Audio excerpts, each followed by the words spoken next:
Hello, my name is Leah Wetzel. My Blackfoot given name, Punakaki, is Alquaman.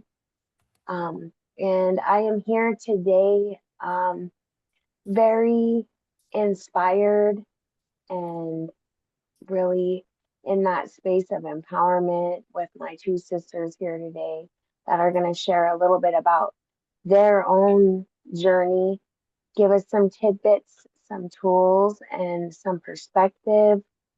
And really how I met both of these amazing women is I first ran into them at the White Bison All Addictions Conference in Billings, Montana, of all places, last year in 2024. Um, I was really honored. I was asked to speak at that conference, shared a little bit of my life story, and these sisters right here came up to me and let me know that my story was heard. And ever since, we connected as Indigenous women in recovery. I think it's super important just in life that we, be there for one another, continue to walk with one another. And we have.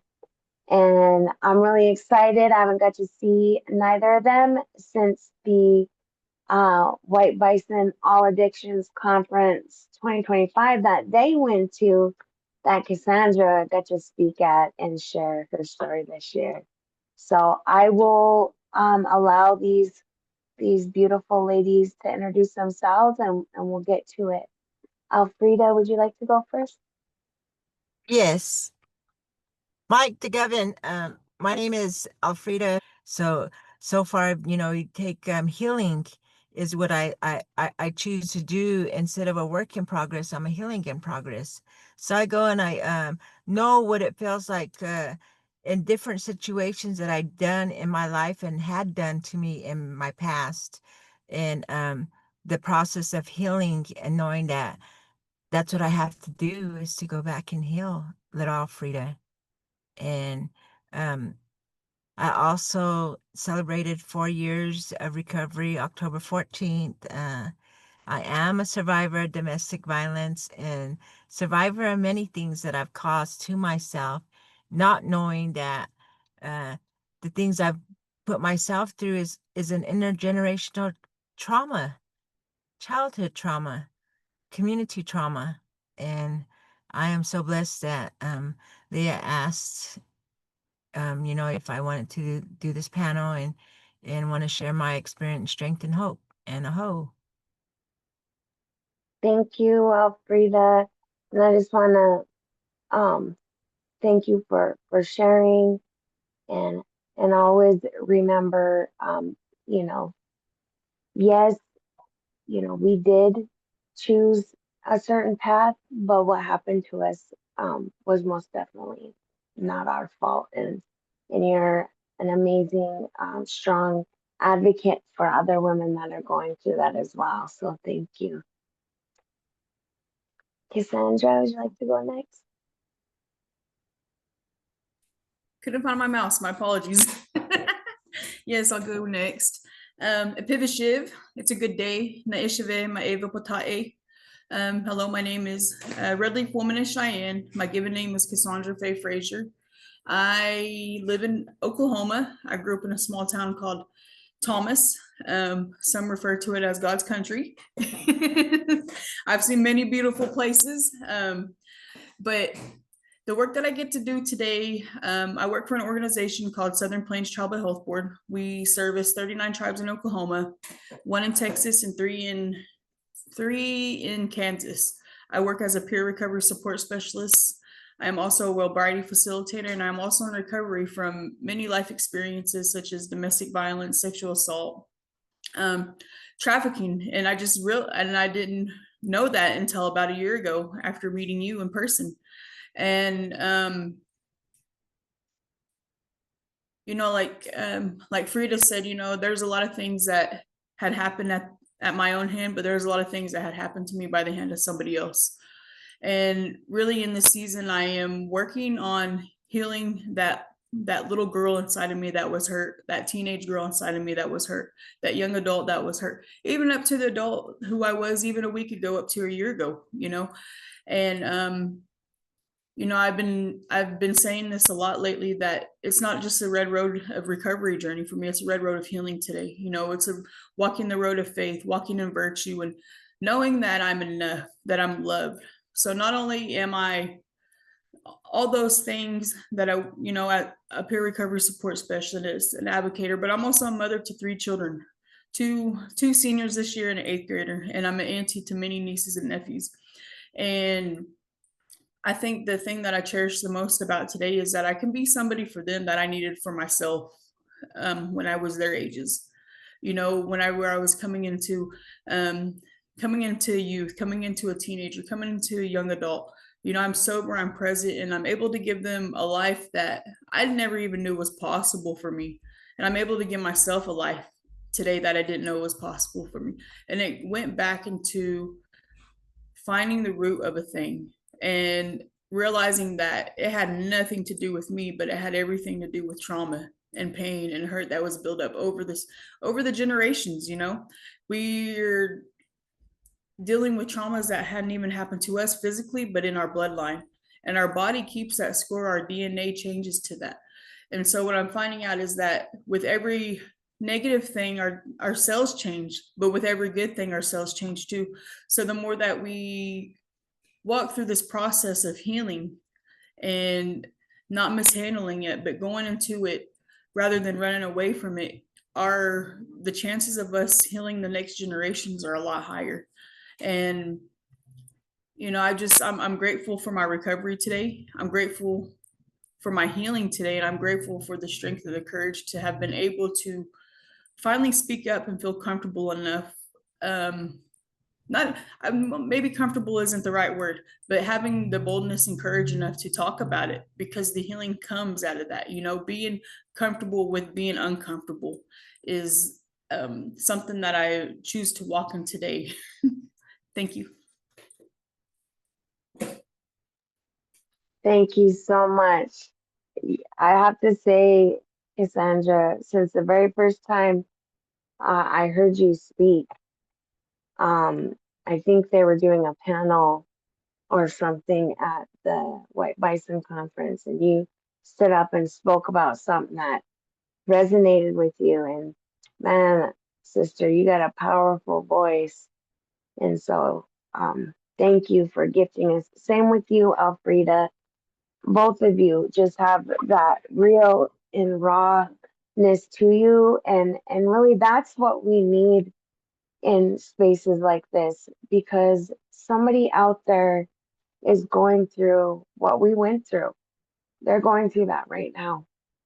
And, you know, my hope with making these recordings and doing these interviews is that we can positively impact somebody on whatever level it is, you know, and maybe it's a victim's advocate, so they can hear it straight from us, you know, what it was like to go through that. Because you know, not, just because someone's an advocate doesn't mean that they necessarily have that lived experience piece. I think that's what makes both y'all's work you do so powerful, is you're the ones doing the peer support, the advocacy, and you done lived through it, and you're living a life of wellness. So props to you guys for that. I get around you, I start feeling the energy. Kidding. So my next question is, and we'll start with Freeda. Tell us a little bit about your personal connection to trafficking in Indian country, and not just trafficking, but exploitation, domestic violence, you know, the things that really became normalized in that drug world that we used to live in. That now we're on this path. Now we're learning, like, dang, that was trafficking that happened. You know, tell us your personal connection to that crisis, and maybe kind of a little bit more in depth of um, where you're at with it today as well.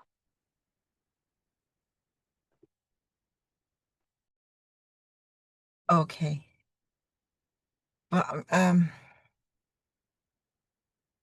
it started out when I was younger, uh, running away and living on the streets in Oklahoma and not knowing that, um, just having a place to stay and and whenever I'd stay somewhere, it wasn't just for free.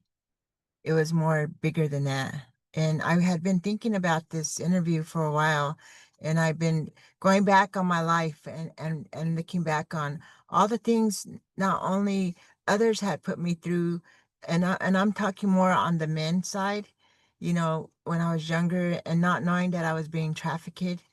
I thought it was just me living on the streets and me being in a drinking and it went more deeper than that. And so when I got older and started being in the game and started living, being in the being more in depth into the city life and started being more of a instead of being trafficked, end up trafficking, and not knowing that I was doing that, thinking that it was just something that was the norm on the street, something that, you know, well, I'm the bottom this or I'm the top this and I get this money and you need to give me this money and yeah, such and such. We went out here and we got this money and then have to give it to, thinking it was my boyfriend and it wasn't my boyfriend. And I didn't even know I was being trafficked like that. Never knew all those years, just thought it was just nothing, like it was just a part of life that I was putting myself through or life that I chose to do. And then later on, it started coming into domestic violence. Domestic violence had been in my life since I first started dating. And uh uh my one it was and I was thinking about this, it was like right after my son passed and I really went deep into my addiction of drugs and started using all these different types of drugs, and I was doing more crack than anything else, and I was dating somebody and I didn't know he was getting money. I thought he would, sometimes he would tell me, uh, we're going to do this, we're going to do that, and we're going to get paid. And then there's times that he was getting paid, and I didn't know that was trafficking either. All those times that I was doing all this, and uh, and my ex-husband, I had talked about it last night on domestic violence, and him taking my money. Even though at first I gave it to him, you could look over my money and thinking that, if I was even doing that right, and then him taking my money and not giving it, not giving me none, and then later on just beating me up and tying me up, and that was the fear he put in me. Now that I'm diagnosed with PTSD, but does not mean that I am got PTSD, because Father God is the one that's there and he's the one that helps to where I don't have to say I do have PTSD. I might be diagnosed with it, and there might be times where people could come behind me or yell and I feel that, but I don't want to feel that. I don't want to feel scared, and I don't want to feel because I went through the domestic violence that I went through and in all my relationships, and then turning around and being I didn't, turning around and being the trafficker, trafficking people, women that were daughters and sisters, and thinking that it was cool, and it wasn't cool. I have been thinking about this interview for quite a while, and the exploitation I had on other people and other people had on my life, exploiting me, especially from the tribe that I come from. The money that they give us, that money, all money is not good money for Native Americans, especially if we get exploited for it. And I have, and that's a big deal. That's why when people bring it up, oh, she's from this tribe, and I'm like, you know what? Don't do that. Don't do that. You're exploiting me. You're exploiting me too, and that is real. You know, that's a real big thing out here in Indian country when these tribes get this money, that money, you know, I have to speak on it. And I do speak on it because there's a lot of, you know, I had cousins that were killed over their Indian money that they got, exploited over it, you know, trafficked over it. Wanted this, kept us in the house, you know, just so they could get our money, you know. And and and and I was thinking about all those times, and I was just like, wow, so many times I went through this, so many times, and I didn't even know, you know, I didn't even know that I was going through that. I would have never known, you know, if I would have never got sober and turned around and got sober, started healing, started going back to church and listening more and seeing more and taking more classes and going to conferences and learning more. You know, I went to trafficking in Colorado and it went so deep. It went so deep that you would never think that there was this just certain little things that could be trafficked, that could mean trafficking, and they are pushing hard on that in Colorado. And it's just something that made me like, whoa, really? And when they were talking about all these little things, I looked at myself and I was like, Freeda, check mark, check mark, check mark, you know. And then I had to go back and said, it's okay, Freeda. You know what? You're sober now. You could bring it out. You could talk about it. There's somebody else out there that's going through something that you've gone through or even worse, you know. Our stories are the same, but they're different, you know, and I know it's just it's a real thing. It is. And to be Native American and Native American woman, you know, people as I was growing up, you know, there's people out there that don't even care about Native American women, you know, treated me like nothing, treated me like I wasn't a nobody and I didn't have a name and that squaw and you know, no, I'm a woman, I'm a Native woman, you know, and but I could say today that um I'm grateful. I'm grateful that I'm survived. I survived everything. Not only did people put me through, but I also put myself through and I accepted it. But today I don't have to accept that. I don't have to accept. I could have my healthy boundaries up. I could go ahead and pray and go to church, whether it be church or my Indian traditions, and I could go there and I could meditate and build myself up, build my spirit up and love myself the most. Thank you Mhm. so much, Elfrida. I really appreciate your vulnerability and your openness. Because, you know, I always think about, you know, all about the same age, you know, around the same age group.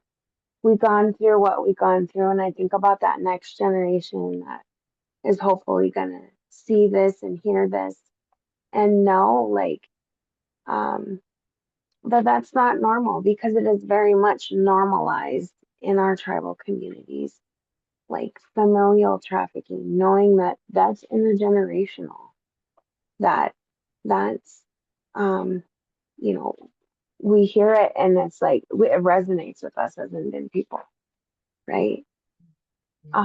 But so thank you so much for sharing what you did. You have such a powerful story. And one of these times I'd love to, you know, get your full story um out there. I really would. Cassandra, would you like to go next? I'll say the question again. Tell us a little bit, well, we already told us about yourself. Tell us your personal connection to trafficking in Indian country, whether that be, you know, all of it, the exploitation, you know, even domestic violence. You know, just those are realities that we've gone through. Your personal connection, and then kind of also where you are today with it. So, you know, I have been thinking about this a whole lot and listening to what Morningstar had just shared. It triggered a memory for me. And I recall, when I was in my addiction, and the crowd of people that I was hanging around, I remember hearing the saying,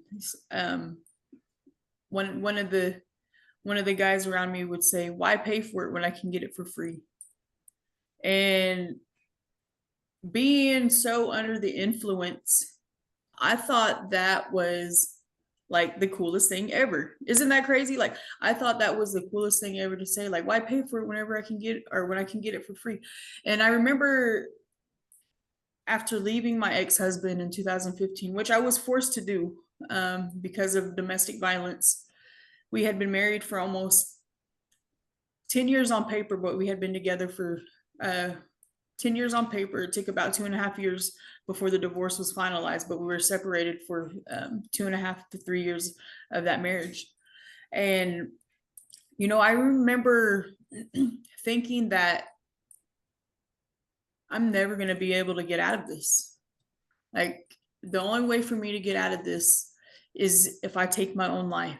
And I don't know how many times that I attempted to, but the time that I was going to follow through, one of my brothers had just come over and he noticed something was wrong with me. And I said, "You got to take me to URC right now." The violence was so bad that when it wasn't happening, I became the abuser as well. And we hear that a lot in a lot of people's story, that we start off as a victim, but by the end of it, we become the abuser too. And I remember thinking growing up, because I seen domestic violence in so many forms, throughout friendships, throughout my family, aunts, uncles, cousins fighting. And I thought that was just the norm. Like, we all think that's just the norm growing up in it. And I remember thinking to myself one time, like, this is not what I want, but is this what it's going to be? And so I was in my first domestic violence relationship when I was a teenager. And the person just happened to be is the biological father to my oldest son. And I remember in high school being so afraid to leave this person because I didn't know whether or not he was going to take his own life. And when we would drink, when we would party, it would get physical, it would get violent. And I just remember being back, seeing my dad in that situation, because I seen it from both sides. I seen it from my mom being the victim to becoming the abuser with her companion, and then my dad with his companion, he was the victim. And so I think a lot of times we forget that even though men are supposed to be this strong person in the relationship, that they get the bad end of it as well. And so I've seen it from both sides, not thinking that I was going to take that into my teenage years and into my adult years. And I did. And I became not just a victim, but I became the abuser too. And though that was really hard to get out of, man. My kids were exposed to some pretty violent episodes between he and I. And I remember my brothers and I used to fight, when we got older, when we became adults, when drinking was involved, when drugs were involved, we would like go at it like they would fight me like they were fighting men, and I would fight them like I was fighting men, and we think that that's the cool thing to do, is to be a man beater or to be a woman beater, because that's what we grew up around. And so I took that into my relationship, into my marriage, and it didn't last. Like, it didn't last. Nothing. It didn't last. And the only way I had out of it was to take my own life, and that didn't even happen. And so at the time I was working for DHS, the Department of Human Services in Oklahoma, as an in-home child care provider, and I didn't want to get high anymore.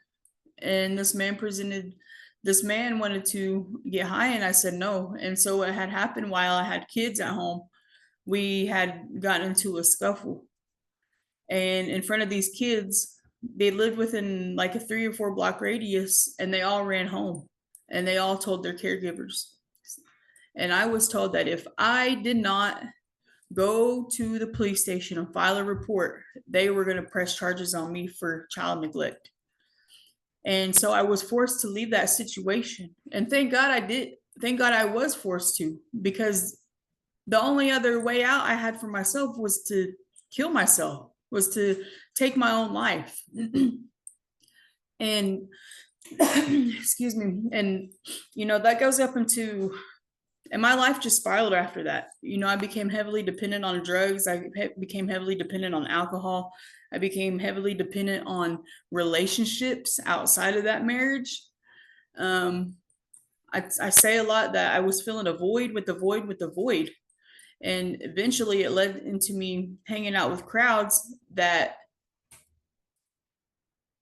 said things like that. Why pay for it when you can get it for free? Not knowing that nothing is ever free, not in that game, not in that world, not whenever you're dealing with drugs, not whenever you're dealing with large quantities of money and whatnot. You know what I mean? And so I found myself, I don't even want to say relationship after relationship, but from going from man to man to man to man, thinking that was okay to do. Like, I had told myself that was okay to do, but I didn't realize what I was doing was setting myself up being trafficked in these small circles. And I did that for years. And you talked about something about familial trafficking. And this is one of the things that I didn't realize that I was involved in, because I didn't realize I was involved in until I heard your story last year. And it seemed like everything just started clicking after that. I had an uncle one time that I sold drugs to heavily for months prior to a situation. And I had agreed one time to drive them and my cousins to an event in Sturgis. Well, what had happened was when I got picked up, it was him and my cousins weren't there, and two other people that weren't even supposed to be there. And so, not realizing what was going on, because I had been, so high, I was like, all right, well, let's go anyways. Like, I'm going to another state, right? Like, I seen the fun of it instead of seeing the dangers of it. We get there, we leave, it ends, and I don't know where I'm at, but I still agree to continue to drive. Next thing I know, we're in Montana. We're in Montana, and we're going from place to place in Lame Deer and in Ashland. And this man is telling me, people go missing up here all the time. People go missing up here all the time. Like, if you were to disappear, nobody would ever find you. And still, I didn't realize like how serious that was in that moment. I didn't realize how serious that was in that moment. All I knew to say was, if that ever happened to me, like, people are going to come looking for me. And it was revealed in that trip that this person had been so believed what was going on in his mind so much that we were a couple, that I was going up there to live and take care of his land and his and whatever else, and that we had met in prison. I had never even been to prison. And so when that was revealed, I was like, like, did you forget that I have family that live up here? Like, my aunts and uncles live up here in this town, in this area. And it was almost as if like he's seen a ghost or something, And so in that time, and I tell people a lot, and I used to laugh about it. I used to make a joke about it, like, man, I was voluntarily kidnapped. But in reality, I didn't know that there was a word for it. I was being trafficked. I was kidnapped. Regardless of what I said yes to, this person had plans to do harm to me. Whether it was physical, sexual, violent, I don't know, but he had plans to do harm to me. And none of that clicked until I heard the story that you shared with us last year. And MMIP, MMIR, MMI2 spirit, that all touches close to home for me. I have a lot of family that lives in Montana that their lives have been taken too soon. I remember when I was 13 years old, I had an older cousin here in Oklahoma who was violently shot and killed when she was 16 and 6.5 months pregnant. But then we didn't have a name for it. There wasn't a name for it. And we have a chapter within our tribal community, within all, I mean, I think there's about a good 10 to 15 chapters maybe in Oklahoma of MMIP, MMIR, MMIW, MMIM, MMI2 spirited, that it's getting more prevalent. There's starting to become more light cast onto these situations and these circumstances that our young people, our older people, our men, our women, our brothers and sisters and relatives that are going missing, and some are coming home and some aren't coming home. And it's very close to home, because that could have been me. That could have been me. That could have been my kids, with the people that I was hanging out with, the circles that I was involved in, the trips that I made across state, back and forth, back and forth. That could have very well been me, and that could have very well been my kids. And I'm thankful for the work that you do and the exposure that you give to it, because even I didn't know what it was, and I'm still learning about it. There's still so many facets to this thing that I don't know about. And I'm thankful that I have my recovery today, that I have my life today and my experiences. So now that I can be able to learn what I can do from here on out. Casandra, thank you so much for sharing your powerful story. I've had a connection with you and Alfreda ever since we met. And it's an honor to have you in my life, one thing, but it's an honor to have, we go out, we tell our story, and we say, in recovery, it helps our own personal healing, but we're out there re-traumatizing ourselves, reliving our past truths in hopes to help and reach another. And so when I hear you say those things, it makes me feel like, man, I'm just proud, like, to see things come full circle. And then to have you out there this year telling your story at the All Addictions conference too. Like, I wish I was there. But I'm just so proud of you, and I'm protective over you already. And we gotta get your Auntie Yolanda on one of these too, for sure. And thank you both for your powerful work and your advocacy, because you're giving back daily. Not only through telling your story, but through the work that you guys do. So one thing I do want to touch on is if there's anything that you could tell somebody, if you could reach somebody in this situation right now, what is it that you would want to tell them? And then how can people contact you if they hear your story? Maybe they're out in your area and they're looking for some support. Maybe they're across the country and just hear your story and they connect with it.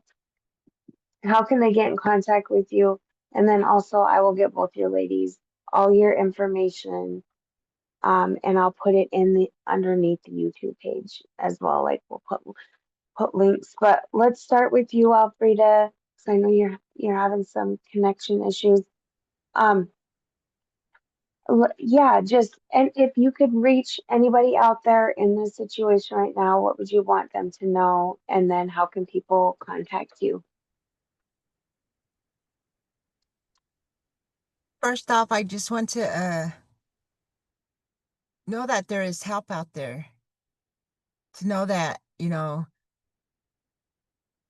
Father God is the biggest part that plays a major everything in my life. And to know that you know, all I got to do is just ask for him to guide me, to bring people in my life, and to know that, hey, it's not my fault.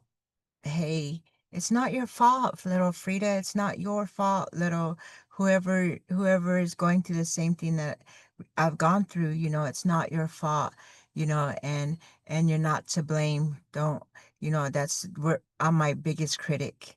And to be able to know that once I open all this up, it's not going to take 30 days, 60 days, 90 days to heal. It may take a lifetime to be able to bring bits and pieces out, and something new comes up, but to know that, you know what, that healing in progress is going to keep going on each day as I get up.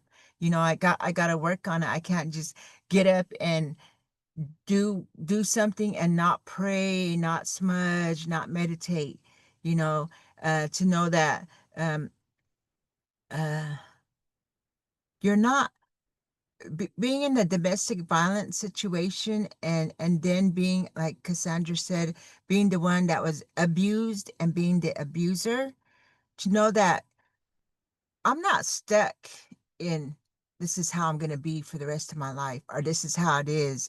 I to be able to mentally tell myself each day something positive, give myself those positive affirmations, love myself, because once I love myself, I could be that change in the community. I could be that change within myself.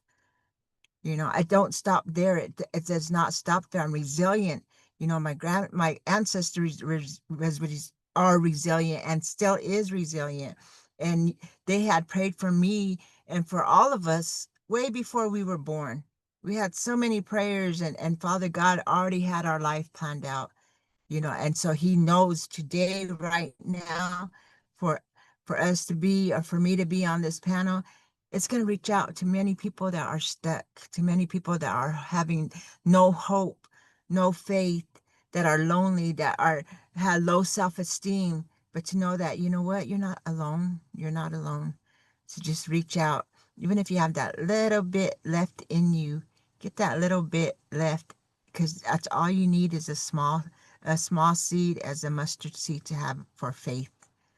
And that goes a long, long ways. And so, and to also know that uh, uh, it's okay to be shame and guilt and angry and go through all those. It's fine. And then after that, pray and leave it there. Wherever you're at, leave it there. And to know that, you know what, there's so many people that you could reach out to, no matter where. Because that when I do that, when I go places, I make sure I get into an AA, NA, Wellbriety, make sure go to a sweat. Who's doing this, where and when, there's a lot. You're not alone. Just to know that you're not alone. And you have people out here, even if it's always they always say try to go to a woman, you know. But me, I don't judge, and I go to men too, and it's not for no relationships like that.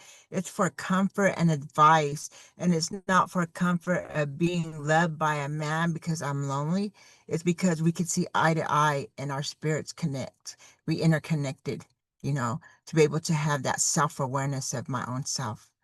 And but to be able to get a hold of me will be Alfreda, ALFREDA, RAEUTE @gmail.com.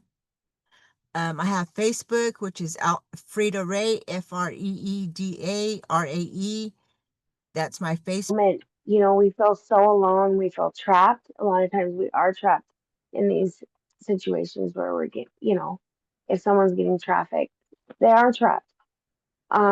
But we get in that mindset where we don't trust anybody, and there are good people out there. And I think, there's something to be said. There's some work to be done, all across this nation. You know, I remember they used to have the McGruff houses. Like you used to be able to, if someone had that sticker on the front of their house, like that was supposed to be a safe place. Maybe we need to start something like that again, you know, in Indian country. And also, I agree.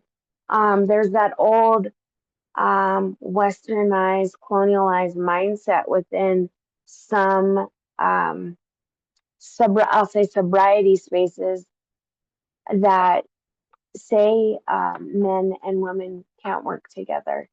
And you know, I understand some of the reasoning, um, but that's what's beautiful about and different about recovery.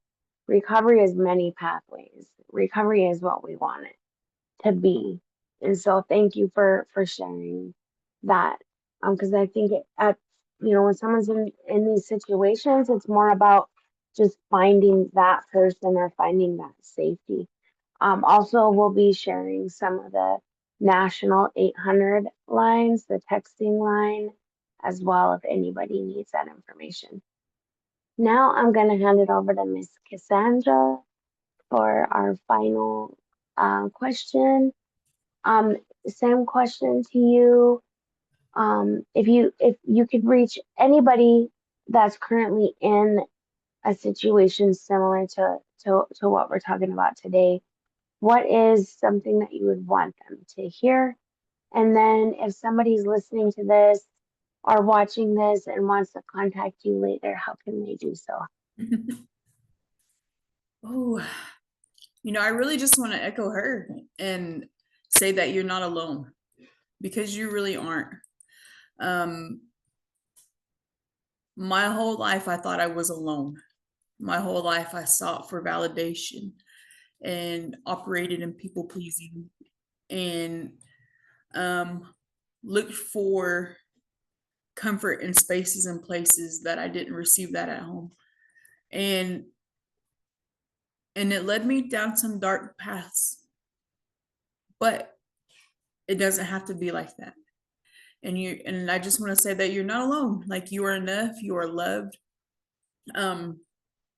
If you have someone safe, let them know what's going on, whether it be male, whether it be female, let them know what's going on. And you know, I just really want to say that, like, you're in my prayers. I love you. You're in my prayers. I pray all strength. I pray all hope. I pray all courage, and I pray all boldness over you, over your life, that you walk in peace, and that God input strategy into your mind and into your heart and into your soul, so that you know the next steps that you have to take, whatever situation you may be in. That's my prayer for a lot of women. That's my prayer for my children, that he fills you with all understanding, knowledge, and guidance for every situation and circumstance that comes into your life, whether you walk into it or whether it meets you where you're at.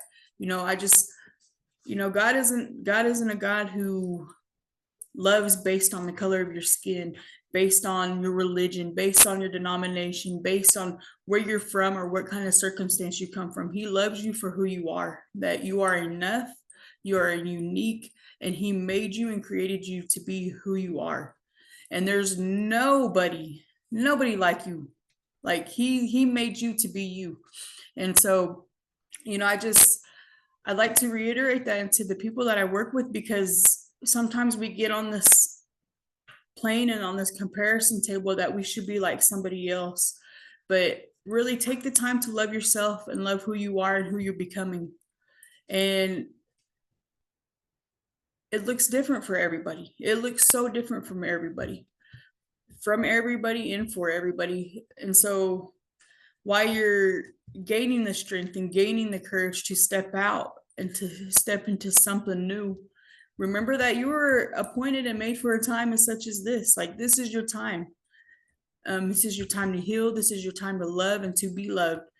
And just take the time, like I said, to love yourself and to treat yourself and to give yourself those things that you might have sought for in other people, places, and things. Do those things for yourself and get to know who you are.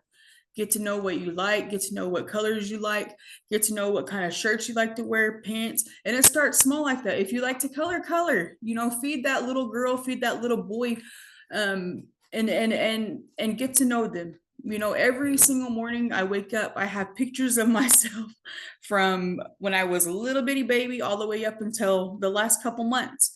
And I tell myself, I love you, Casandra Faye. I'm going to protect you, Casandra Faye. The things that had happened to you, they're not your fault.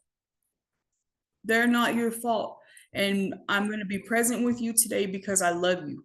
And let me tell you, it was hard at first. It was really hard at first. Talk to a therapist.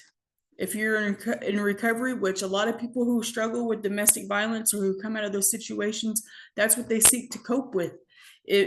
Talk to a therapist. I've been talking to one for about 2 years, and I do intensive shadow work where I go back and love myself when I was a kid, where I go back and love myself as a teenager, where I go back and love myself in the situations that I was in. And I just show myself love and I show myself grace. But it's not easy. You know, you have to put in the work and you have to really be mindful of your surroundings. And, you know, as long as you keep creator first in your life, as long as you keep that relationship strong, everything else will fall into place. You know, live in today. Don't live in the past of what was, or don't live in the future of what might be, because God is God yesterday, today, and forevermore. And if we just remember him right now, everything else will fade away, and everything good and perfect will be for you. And it's not always going to be the way we think it's going to be, but it's always going to be the way it's supposed to be. And, you know, I just want to leave you with that you're loved and that you're cared for and that you're being prayed for. You know, prayers saved my life. Prayers saved my life. If you can't do anything for me, pray for me. You know, I used to think that was just something that, you know, religious folks said, until I realized like how much the power of prayer and what it changes in the atmosphere and in my life. But you know, today I'm grateful. Thank you, Leah, for giving us this opportunity to have this platform to reach our relatives out there, to share a little bit of our testimony and the stories of what we've overcome and what we came out of and what creator's doing in our lives. You know, I don't count this small. This is huge. This is a big deal. And to our other brothers and sisters who have shared already before us, like, I thank you for, you know, speaking up and sharing those truths that you guys have been through. And people do change, you know, people do change. And so just the same amount of grace that God has given us, we have to show other people too. But it takes, you know, getting to know who we are and forgiving the unforgivable. And we learn that a lot, and we talk about that a lot in Wellbriety. But in order to move on, we have to forgive the unforgivable and do that work on the inside of us first. I can be reached at CFAY88. Oh, wait, hold on. I said that wrong. I can be reached at FAYCF88 at outlook.com or FRASERCASANDRA at gmail.com. The first one is Faye CF88 at Outlook. The second one is Fraser Casandra Faye at gmail.com. Thank you so much, Cassandra, once again. Girl, I was like, preach. That was beautiful. Oh my gosh. Had me over here crying. But thank you both so much for sharing the space with me today. For those of you that are watching this, if you're interested in more of this type of conversation or interested in learning more about this crisis that we live in as Indigenous women, we're an endangered species.